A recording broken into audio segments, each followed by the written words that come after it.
E aí, galera, aqui é Celso do canal Soflá do Urubu. Tô fazendo esse vídeo aqui muito rapidinho. Tô aqui no meu carro, aguardando a patroa, e aí resolvi, assim, fazer uns comentários de pós-jogo, né? A gente quer estar sempre passando a nossa opinião para não deixar as coisas sem um posicionamento aqui do canal, né? E então nós vamos falar desse jogo e vamos falar das repercussões desse jogo. Produção, solta a vinheta.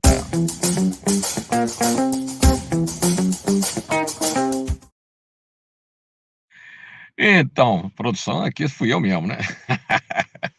Então, galera, vamos falar do jogo, né? Embora eu esteja aqui rindo, acabou meu domingo, né? O Flamengo perde. Eu não gosto desse jogo às 11 por vários motivos, né? Quem viu meu pré-jogo, eu coloquei que o jogo fica muito prejudicado, né? Todo mundo há de concordar. 40 graus na fuça é ruim para todo mundo, ruim para o Flamengo, ruim para o Botafogo, tá? Embora eu acho sempre que a equipe mais técnica é a que mais perde, porque ela iguala as forças quando a dificuldade é igual, as forças ficam mais ou menos niveladas. O cara que é ruim, ele continua ruim. Agora, o cara que é bom, ele piora, né? Mas vamos, assim, tirar o resultado, né? Foi 2-0 para o Botafogo, parabéns para o Botafogo. Eu não gosto de chororô, porque eu entendo que um esporte onde tem o confronto, o resultado final, ele tem coisas que contribuem para ele, né? Uma delas foi, claro, o jogo naquela temperatura. Surpreendentemente, para mim, o árbitro não picotou o jogo, muito pelo contrário, eu acho que foi uma atuação muito boa. Eu tenho dúvida, quer dizer, eu já vi flamenguistas falarem que aquele segundo gol não foi falta. Eu, no momento, achei que tinha sido falta, mas não importa, quer dizer, já estava lá nos 50 e tantos minutos do segundo tempo, 1-0 para o Botafogo, que a gente poderia, talvez, numa sorte absurda, fazer um gol. Não ia acontecer porque o Flamengo, naquele momento, já estava inoperante. Então vamos falar da parte do jogo. O Flamengo foi muito dominante no primeiro tempo. Eu assisti o jogo achando, olha, qualquer hora o Flamengo vai fazer um gol, porque o Flamengo chegava muito forte à área do Botafogo, só que no último passe, o passe final, ele não acontecia. O Luiz Araújo, poxa, duas bolas que ele entra, conseguiu ter vantagem sobre o marcador, entrou na área e ao invés de passar a bola para atacantes mais bem colocados, ele tentava o chute e mandava lá pelas alturas, né?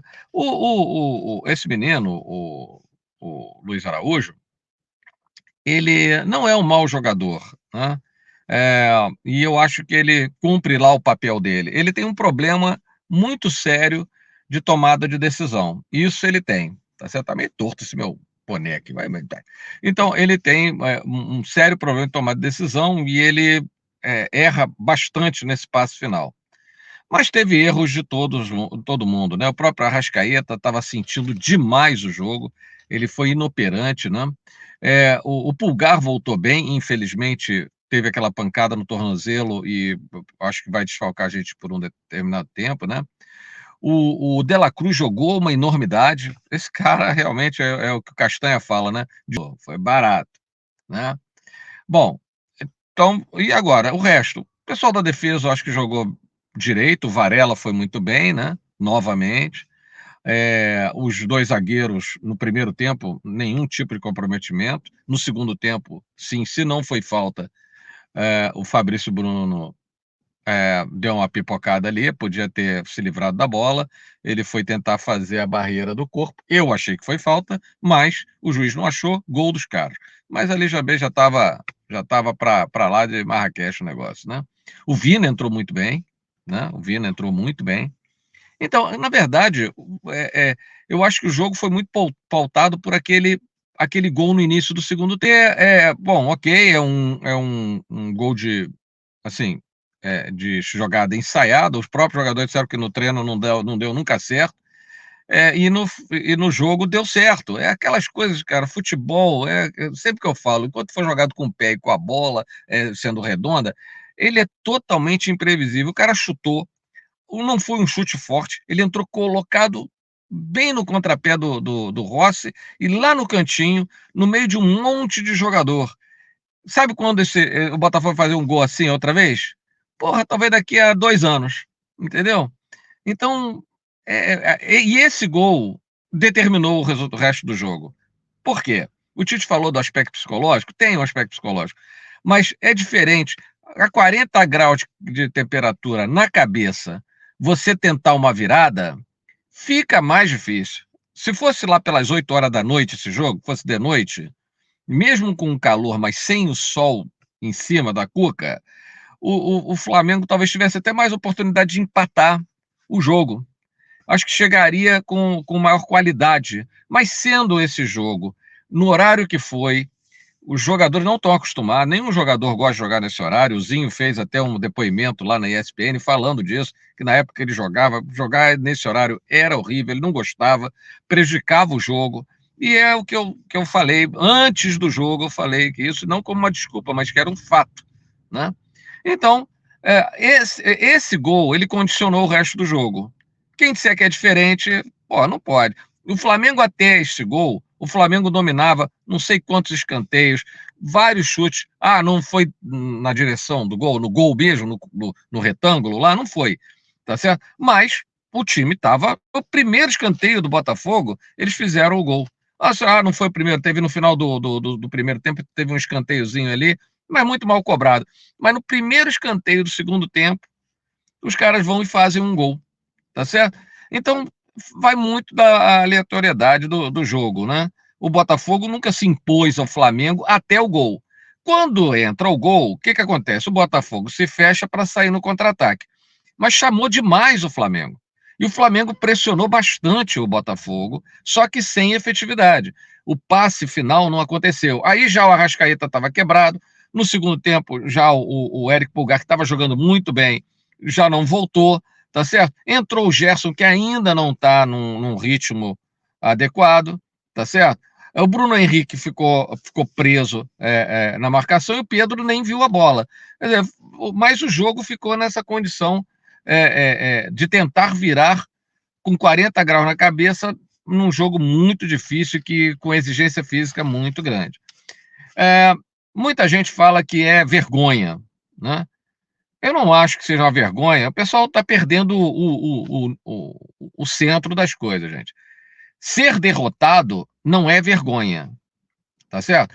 Ser derrotado sem você disputar, sem você querer fazer frente, mesmo não conseguindo, mas você lutando para fazer o resultado, isso não é vergonha. Perder para um clássico não é vergonha, tá certo? Perder para o Botafogo, a gente brinca e tal, mas é o Botafogo. Sempre criou problemas nos jogos contra o Flamengo, mesmo quando ele estava com um time muito pior do que esse, tá certo? E não ia ser agora que ia ser fácil. E mais o jogo no primeiro tempo estava quase que desenhando uma vitória tranquila do Flamengo. Não fácil, mas tranquila do Flamengo, né? Eu tinha previsto 2-1. Eu até, depois do primeiro gol, disse, pô, o primeiro gol não poderia ser do Botafogo, tinha que ser do Flamengo, que aí talvez isso desse uma conotação diferente. Porque se o Flamengo faz o primeiro gol e o Tite bota o time no contra-ataque com o Bruno Henrique, o Flamengo arriscava fazer 2-3, né? Ou pelo menos mais um gol. Mas o gol saiu do Botafogo. E aí, para virar, companheiro, é muito difícil, né?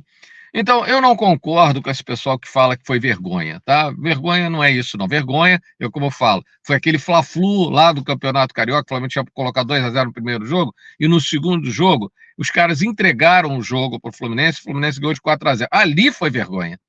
Vergonha foi perder para o Avaí, perder lá pro Juventude, sei lá, aqueles times brega lá que nós perdemos lá na época do Dorival. Aquilo foi vergonha, né? Sem disputar, sem correr atrás da bola. Isso é vergonha, tá? Mas o jogo de ontem não foi vergonha, foi um resultado que acontece em clássicos. Não vai ser a primeira vez, nem a última que nós vamos perder para o Botafogo. E não vai ser a primeira, não foi a primeira e não vai ser a última que não vão perder um clássico. Então, isso aí, gente. E não tem nada a ver com porra de planejamento. Poupou lá no jogo do Bolívar para vir aqui fazer esse vexame? Primeiro, uma coisa não tem nada a ver com a outra. O fato de ter poupado contra o Bolívar deu condições aos jogadores fazerem um jogo no primeiro tempo bastante competitivo e que poderia sim ter dado resultado para o Flamengo, tá certo? E mesmo assim nós perdemos o Arrascaeta. Perdemos o Arrascaeta. O Arrascaeta, não sei quanto tempo, ainda não vi o boletim médico dele ali, ele sentiu a coxa, vamos ver o que vai dar.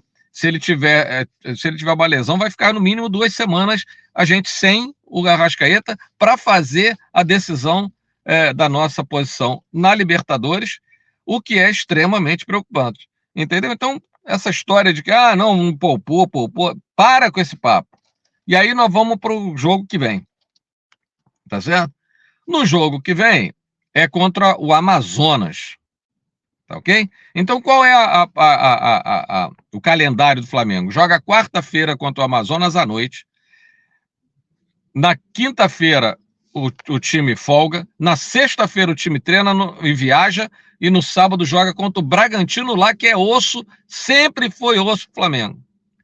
Aí, na outra quarta-feira, joga um jogo importantíssimo contra o Palestino, lá na Argentina. Não, Argentina não, perdão, no Chile.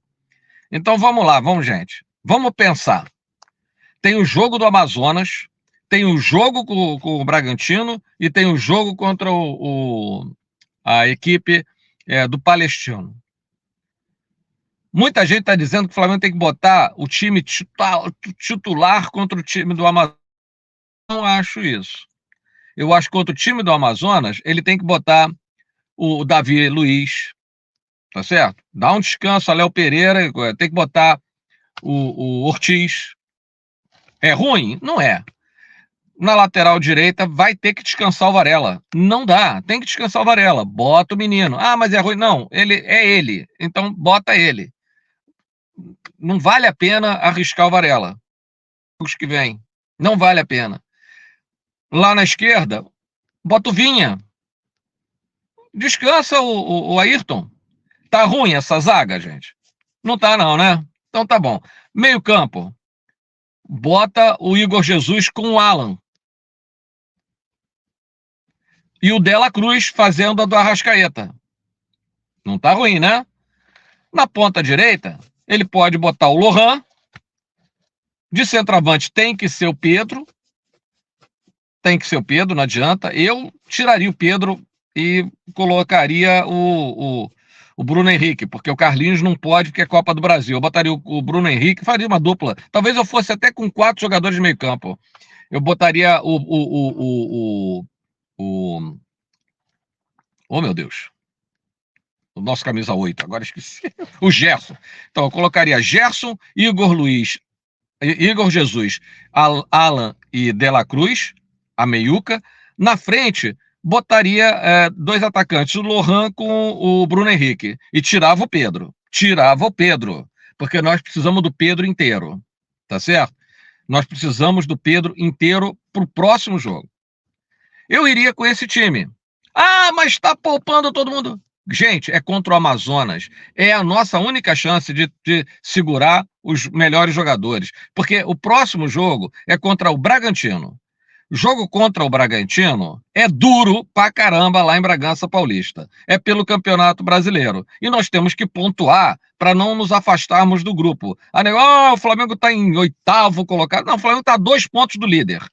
Nesse início não tem ninguém, uma maravilha. O Botafogo está com 9 pontos e nós estamos com 7.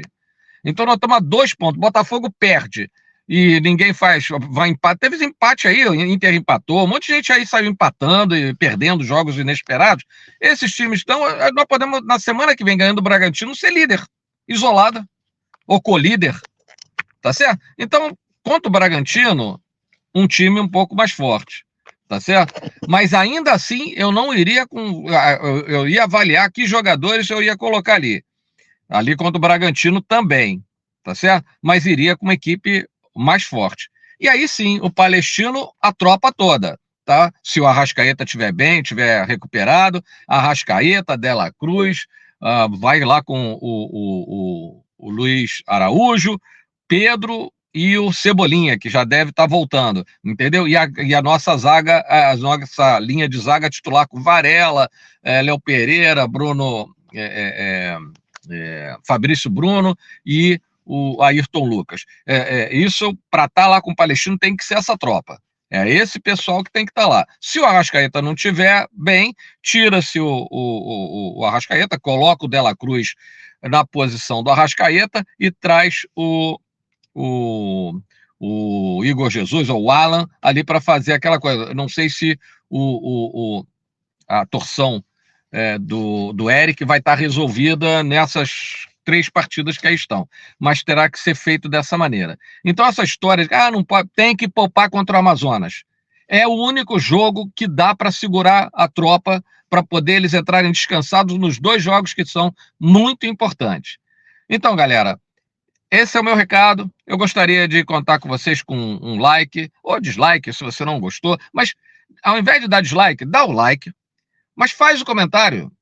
Diz aí se você concorda com tudo que eu falei ou não, tá certo? Então aqui é Celso do canal Soflá do Urubu. Soflá do Urubu. Inscreva-se, compartilhe, ajuda a gente a crescer. Estamos com 1.700, são pequenininho, mas a gente cresce passo a passo, né? Passo de tartaruga, mas a gente chega ao objetivo, né? Como fala o meu amigo Mengão Melhor lá, né? Então, passo de tartaruga para a gente chegar ao ponto. E, gente, esquece a história de vexame. Em esporte, só é vexame se você não luta, se você não compete, se você não tenta. O esporte, ele é bonito porque você luta e ganha e, eventualmente, vai perder. Não é feito só de vitórias, nem a vida é feita só de vitórias. A vida, ela é construída em cima de vitórias e em cima de derrotas. Às vezes as derrotas nos levam mais à frente do que uma vitória qualquer, né? Então, quem sabe essa derrota por Botafogo, né, pode estar abrindo aí um certo alerta para o Tite, para ele talvez repensar alguns conceitos, tá certo? Agora, a gente ficar chamando de vexame uma derrota num clássico é um pouquinho demais, né? Valeu, galera. Então, mais uma vez, deixa o seu like, inscreva-se no canal e compartilhe. Produção, bota o nosso clipe de encerramento aí.